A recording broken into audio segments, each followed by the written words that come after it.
Hello everyone, मैं Dilip Sharma. Welcome to Global Krishi Coaching Institute. जैसे कि हमेशा की तरह मैं आपको फिर से बोलूंगा कि मैं वही वीडियो लेकर आता हूं जो एग्जाम में पूछा जाता है। इस सेशन में मैं डिस्कस करूंगा principle of fruit and vegetable preservation, फल एवं सब्जियों के परिरक्षण के सिद्धांत के बारे में। यदि हमारे संस्थान से आरईओ ग्रामीण कृषि विस्तार अधिकारी का तैयारी करना चाहते हैं तो हमारे संस्थान से जुड़े और इस वीडियो सेशन को ज्यादा से ज्यादा कृषि विद्यार्थियों तक शेयर करें। Principle of fruit and vegetable preservation, फल एवं सब्जी परिरक्षण के सिद्धांत की बात करेंगे। यदि आपसे एग्जाम में डायरेक्ट पूछा जाएगा फल एवं सब्जी परिरक्षण के कितने सिद्धांत है, तब आंसर करेंगे क्या? 9। फ्रूट एंड वेजिटेबल प्रिजर्वेशन के प्रिंसिपल की बात करेंगे तो 9 सिद्धांत है। कितने सिद्धांत है? 9। जिसमें हम फर्स्ट हम बात करेंगे प्रिंसिपल ऑफ एसेप्सिस, जिसको हम हिंदी में कहते हैं अरुगाणुता का सिद्धांत। क्या कहते हैं? अरुगाणुता का सिद्धांत। तो इसमें होता क्या है, किसी भी कैनिंग बॉटल की बात करेंगे तो कैनिंग बॉटल में सूक्ष्म जीवों के प्रवेश को रोकना, to prevent entry of microbes in canning bottle. Canning bottle में सूक्ष्म जीवों के प्रवेश को रोकने की प्रक्रिया को कहते हैं क्या? एसेप्सिस। ये जो मैं शब्द बोल रहा हूं, यही क्वेश्चन डायरेक्ट आपके एग्जाम में पूछा गया है। सेकंड नंबर के प्रिंसिपल की बात करें तो principal of use of high temperature, अत्यधिक तापक्रम के उपयोग का सिद्धांत। क्या होता है, किसी भी फ्रूट्स एंड वेजिटेबल की बात करेंगे, यदि उसको कोई भी सूक्ष्म जीव खराब कर रहा है तो एक फेवरेबल कंडीशन चाहिए। क्या चाहिए? फेवरेबल कंडीशन चाहिए। अनुकूलतम वातावरण का होना अत्यंत आवश्यक है। जैसे बैक्टीरिया की क्रियाशीलता के लिए, बैक्टीरिया के एक्टिवेशन के लिए 20 से 65 degree Celsius, 20 to 65 degree Celsius best माना जाता है। यदि हम टेम्परेचर को ज्यादा कर देंगे या टेम्परेचर को कम कर देंगे तो जीवाणु की क्रियाशीलता को रोका जा सकता है। ये इसी पर हम करेंगे हाई टेम्परेचर का प्रयोग। Principal of use of high temperature, अत्यधिक तापक्रम के उपयोग का सिद्धांत। इसके अंतर्गत 2 चीजें हम पढ़ेंगे, एक होता है स्टरलाइजेशन और दूसरा होता है क्या? पास्चुराइजेशन। What is sterilisation? जब किसी भी फ्रूट्स एंड वेजिटेबल को 100 डिग्री सेल्सियस तापक्रम पर 2 से 3 मिनट के लिए उपचारित किया जाता है। मतलब when any fruit and vegetables are treated with 100 degree Celsius for 2 to 3 minute, जब किसी भी फल और सब्जी को 100 डिग्री सेल्सियस तापक्रम पर 2 से 3 मिनट तक उपचारित किया जाता है तब उसे कहते हैं क्या? स्टरलाइजेशन। क्वेश्चन नंबर 2, स्टरलाइजेशन की प्रक्रिया से क्या होता है? तो मेन ऑब्जेक्टिव ऑफ स्टरलाइजेशन की प्रक्रिया से टू किल द माइक्रोब, सूक्ष्म जीवों को नष्ट किया जा सकता है। थर्ड पॉइंट, ये परिरक्षण का, प्रिजर्वेशन का एक परमानेंट मेथड है। Sterilisation is a permanent method of preservation.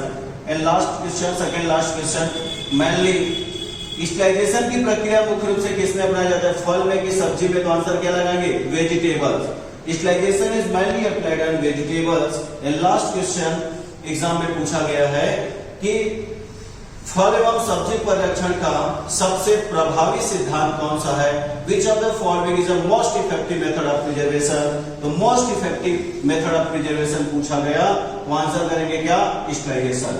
Then next high temperature में पढ़ाया जाएगा आपको पास्चुराइजेशन। जब किसी भी फल और सब्जी को 85 से 90 डिग्री सेल्सियस तापक्रम पर 25 से 30 मिनट के लिए उपचारित किया जाता है तब उसे कहते हैं क्या? पास्चुराइजेशन। पास्चुराइजेशन की प्रक्रिया क्यों अपनाते हैं? जब सूक्ष्म जीवों को क्या कर देते हैं, इस प्रक्रिया से सूक्ष्म जीवों की क्रियाशीलता को निष्क्रिय किया जाता है, to inactivate the microbes is called pasteurisation. ये टेम्परेरी मेथड है। कैसा मेथड है?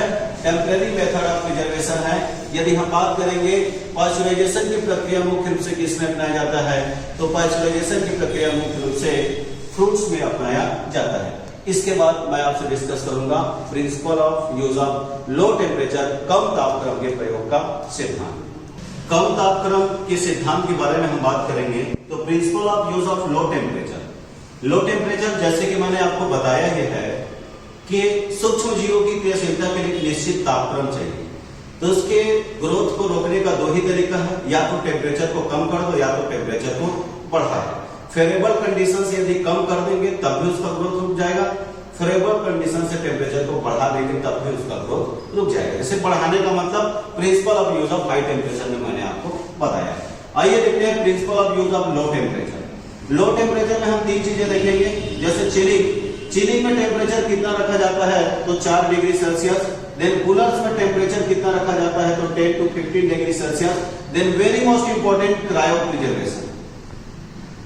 जब किसी भी चीज को -196 डिग्री सेल्सियस तापक्रम पर भंडारित किया जाता है तो -196 डिग्री सेल्सियस तापक्रम पर उसको भंडारित करना या प्रिजर्व करके रखना कहलाता है क्या, क्रायोप्रिजर्वेशन। और क्रायोप्रिजर्वेशन का प्रयोग कट फ्लावर के भंडारण के लिए किया जाता है। यदि हम बात करेंगे एनिमल हस्बेंड्री में तो एनिमल हस्बेंड्री में आर्टिफिशियल इंसेमिनेशन में सीमन को स्टोरेज क्रायोप्रिजर्वेशन के माध्यम से किया जाता है। 4th नंबर का प्रिंसिपल, नेक्स्ट वन हम आगे बढ़ेंगे, प्रिंसिपल ऑफ ड्राइंग, सुखाने का सिद्धांत। जैसे कि आप देखे होंगे यदि किसी भी फ्रूट्स एंड वेजिटेबल में ज्यादा नमी की मात्रा रहता है तो वो जल्दी खराब हो जाता है। इसी कारण उसमें नमी की मात्रा को क्या किया जाता है, बाहर निकाला जाता है, जिससे उसको ज्यादा से ज्यादा समय तक भंडारित करके रखा जा सके।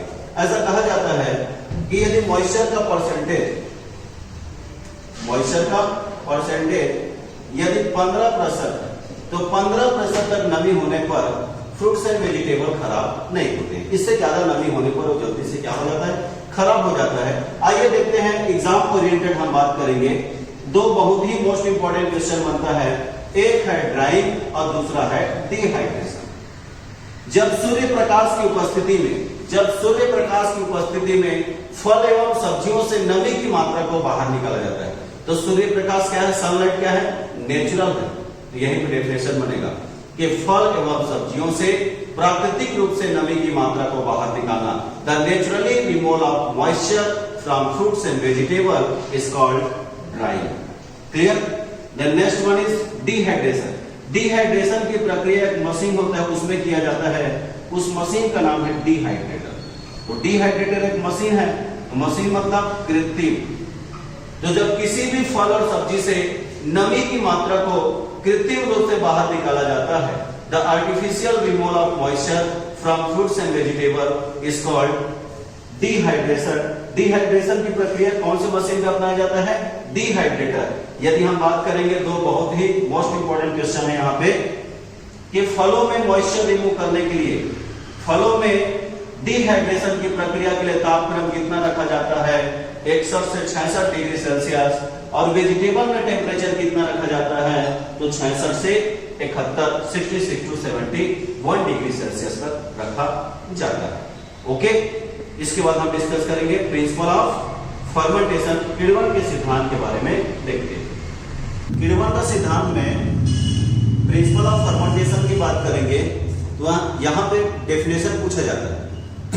डायरेक्ट डेफिनेशन आपके प्री एग्रीकल्चर टेस्ट में आया है, वो भी एग्जाम व्यापम के द्वारा ही दिया गया था कि शर्करा युक्त पदार्थों का एंजाइम युक्त सूक्ष्म जीवों द्वारा जब किसी भी खाद्य पदार्थ का निर्माण किया जाता है तब वो किसके अंतर्गत आता है तो आंसर लगेगा प्रिंसिपल ऑफ फर्मेंटेशन, किण्वन के सिद्धांत के अंतर्गत आता है।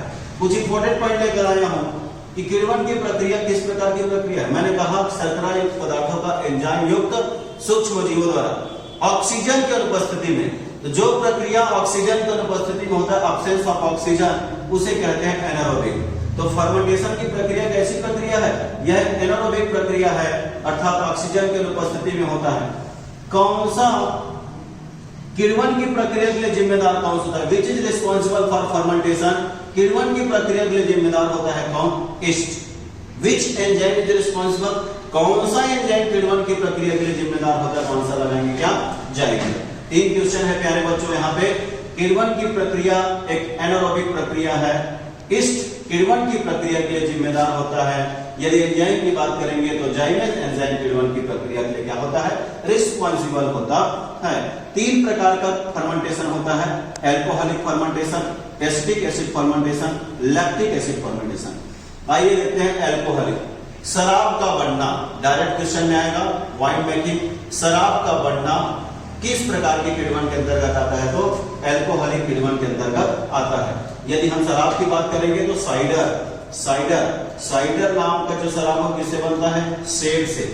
पेरी नाम का जो वाइन है वो किससे बनता है, नाशपाती से। फेनी किससे बनता है तो फेनी इज प्रिपेयर्ड फ्रॉम कैसियो नट, काजू से। और मैस्कट किससे तैयार किया जाता है? तो अंगूर से। ये डायरेक्ट क्वेश्चन पूछा जाएगा जी। साइडर किससे तैयार किया जाता है? Cider is prepared from apple, perry is prepared from pear, feni is prepared from cashew nut, muscat is prepared from grapes. बहुत ही मोस्ट इंपोर्टेंट क्वेश्चन है। और ये तीनों के, ये चारों के चारों फर्मेंटेड प्रोडक्ट है प्यारे बच्चों, फर्मेंटेड प्रोडक्ट है। याद रखिएगा कैसा प्रोडक्ट है ये?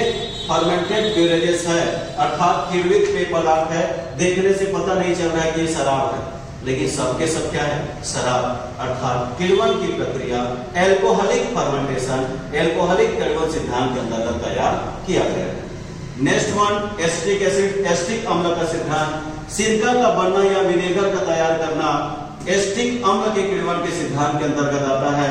Then last one, triple star, lactic acid fermentation, lactic अम्ल का सिद्धांत। अचार का बनना, पिकल्स का बनना, जैसे आप लोग एनिमल हस्बेंड्री में मिल्क प्रोडक्ट में पढ़ते होंगे, दूध से दही का बनना लैक्टिक एसिड फर्मेंटेशन, वैसे ही अचार का बनना लैक्टिक एसिड फर्मेंटेशन के अंतर्गत आता है।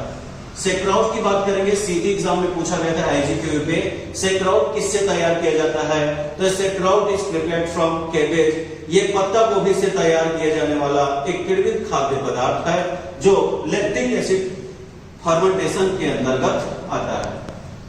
इसके बाद हम डिस्कस करेंगे principle of exhausting.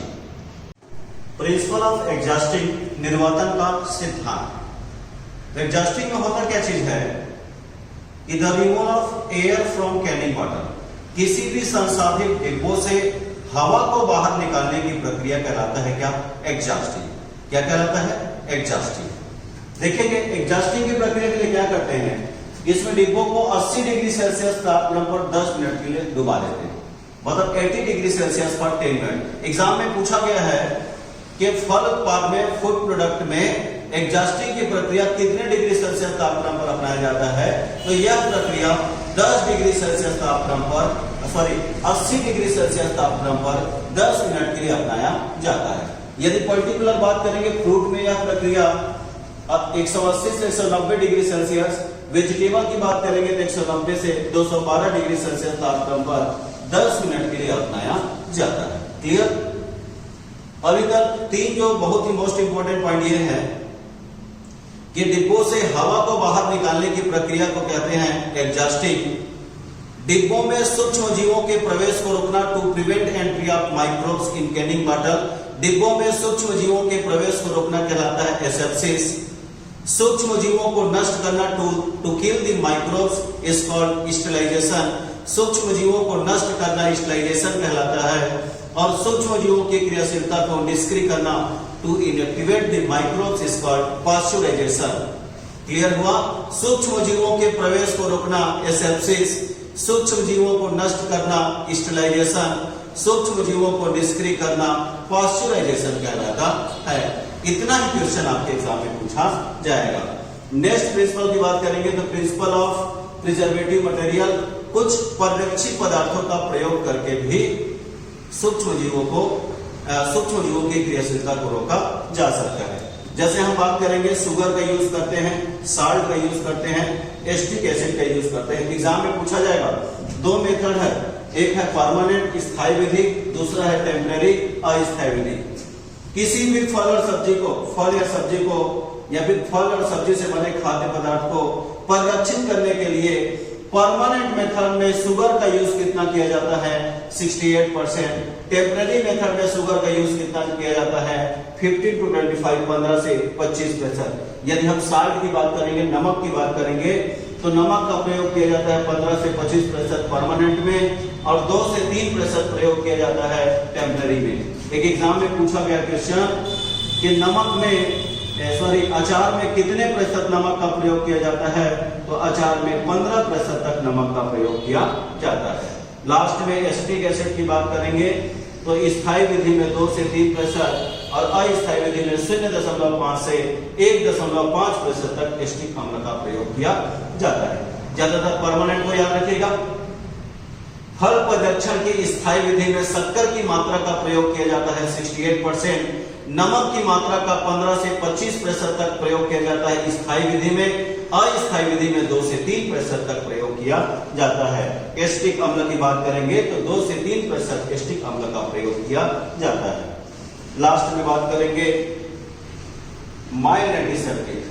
Mild antiseptic मतलब एक पदार्थ होता है, कोई भी पदार्थ। देखिए क्वेश्चन क्या बनेगा, जब किसी भी खाद्य पदार्थ को परिरक्षित करने के लिए उसमें दूसरा खाद्य पदार्थ जैसे तेल, मसाले, नमक, शक्कर इत्यादि को मिलाया जाता है, तब उसे कहते हैं माइल्ड एंटीसेप्टिक।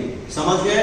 किसी खाद्य पदार्थ को परिरक्षित करने के लिए उसमें अन्य खाद्य पदार्थ जैसे नमक, तेल, मसाले इत्यादि को मिलाना मृदु प्रतिरोधी पदार्थों के उपयोग का सिद्धांत, जिसे हम कहते हैं principle of mild antiseptic. Exam में पूछा गया क्वेश्चन, अचार को किसके द्वारा परिरक्षित किया जाता है? साल्ट। जैम, जेली और प्रिजर्व, जैम, जेली और मुरब्बा को किसके द्वारा परिरक्षित किया जाता है? शक्कर, शुगर के द्वारा किया जाता है। इसके बाद लास्ट प्रिंसिपल के बारे में डिस्कस करूंगा, principle of chemical preservation. Principle of chemical preservation, रसायन के प्रयोग का सिद्धांत। यदि हॉर्टिकल्चर में बात करेंगे, यदि प्रिजर्वेशन चैप्टर की बात करेंगे तो एग्री कॉम्पिटिटिव एग्जाम जितने भी है, आरईओ हो चाहे आरएचईओ हो, सभी कॉम्पिटिटिव एग्जाम में प्रिंसिपल ऑफ केमिकल प्रिजर्वेशन से क्वेश्चन पूछा गया है। इसमें 2 तरीके से केमिकल का यूज करते हैं, एक होता है सोडियम बेंजोएट और दूसरा होता है केएमएस, जिसे हम कहते हैं पोटेशियम मेटाबाइसल्फेट। क्या कहते हैं? Potassium metabisulphite. जितना भी क्वेश्चन पूछा जाएगा सब कुछ मैं यहाँ पे मेंशन कर रखा है मैंने। सोडियम बेंजोएट में, सोडियम बेंजोएट में परिरक्षण के लिए बेंजोइक अम्ल रिस्पांसिबल होता है। बेंजोइक अम्ल इज रिस्पांसिबल फॉर प्रिजर्वेशन। जब हम सोडियम बेंजोएट का प्रयोग करते हैं किसी भी खाद्य पदार्थ को परिरक्षित करने के लिए, तो उसमें प्रिजर्वेशन के लिए जिम्मेदार कौन होता है जी? बेंजोइक एसिड जिम्मेदार होता है। यदि सांद्रता की बात करेंगे तो सोडियम बेंजोएट का कंसंट्रेशन सांद्रता प्रयोग किया जाता है 700 ppm। यदि परसेंटेज की बात करेंगे तो 0.07% प्रयोग किया जाता है। Very most important, triple star लगाएंगे। सोडियम बेंजोएट का प्रयोग कलर फ्रूट में, रंगों वाली फलों में, एग्जाम में क्वेश्चन भी पूछा गया है कि रंगों वाली फलों के लिए, कलर्ड फ्रूट के लिए किस प्रकार के केमिकल प्रिजर्वेटिव का यूज किया जाता है? तो आंसर क्या लगाएंगे? Sodium benzoate. बात करेंगे रंगों वाली फलों में तो जामुन, अनार और चुकंदर। Next, east. ईस्ट की क्रियाशीलता को रोकने के लिए, ईस्ट के एक्टिवेशन को रोकने के लिए किस केमिकल का यूज किया जाता है? तो sodium benzoate. And last question, खाद्य पदार्थ, जो फूड मटेरियल होगा बेटा, जो खाद्य पदार्थ होगा, तो खाद्य पदार्थ को परिरक्षित करने के लिए जो प्रयोग किया जाता है वो है सोडियम बेंजोएट। और पेय पदार्थों को परिरक्षित, ब्यूरेजेस, पेय पदार्थों को परिरक्षित करने के लिए प्रयोग किया जाता है केएमएस, जिसे कहते हैं हम पोटेशियम मेटाबाइसल्फेट। बात करेंगे, बार बार एग्जाम में क्वेश्चन पूछा जाता है tomato sauce and tomato ketchup. तो टोमेटो सॉस और टोमेटो केचप को सोडियम बेंजोएट के द्वारा परिरक्षित किया जाता है। आइए देखते हैं KMS, potassium metabisulphite. Potassium metabisulphite में SO2 सल्फर डाइऑक्साइड प्रिजर्वेशन के लिए जिम्मेदार होता है। सांद्रता की बात करेंगे तो पोटेशियम मेटाबाइसल्फेट का 500 ppm का प्रयोग किया जाता है। यदि इसका बात करेंगे तो जस्ट उल्टा, कलरलेस, बिना रंगों वाली फलों में इसका प्रयोग किया जाता है। बैक्टीरिया, फंगस और एंजाइम, जीवाणु, कवक और एंजाइम की क्रियाशीलता को रोकने के लिए केएमएस, पोटेशियम मेटाबाइसल्फेट का प्रयोग किया जाता है। एंड लास्ट हम बात करेंगे पेय पदार्थ, जितने भी बेवरेजेस हैं, जो पेय पदार्थ हैं, उन सभी को केएमएस, पोटेशियम मेटाबाइसल्फेट के द्वारा परिरक्षित किया जाता है। क्लियर हुआ? यहाँ पे भी क्वेश्चन बनता है, स्क्वैश, मार्मलेड, कार्डियल, आरटीएस, इन सभी को किसके द्वारा परिरक्षित किया जाता है? स्क्वैश को परिरक्षित किया जाता है केएमएस, पोटेशियम मेटाबाइसल्फेट। और बार बार रिपीट होने वाला क्वेश्चन, टोमेटो सॉस और टोमेटो केचप को परिरक्षित किया जाता है सोडियम बेंजोएट के द्वारा। ओके, इस सेशन में बस इतना ही। यदि ये वीडियो आपको अच्छी लगे तो इस वीडियो को ज्यादा से ज्यादा शेयर करें, और आरईओ ग्रामीण कृषि विस्तार अधिकारी का जो वैकेंसी आया हुआ है या फिर आने ही वाला है, उसका यदि बैच ज्वाइन करना चाहते हैं तो हमारे संस्थान से आप जुड़ सकते हैं। Okay, thank you.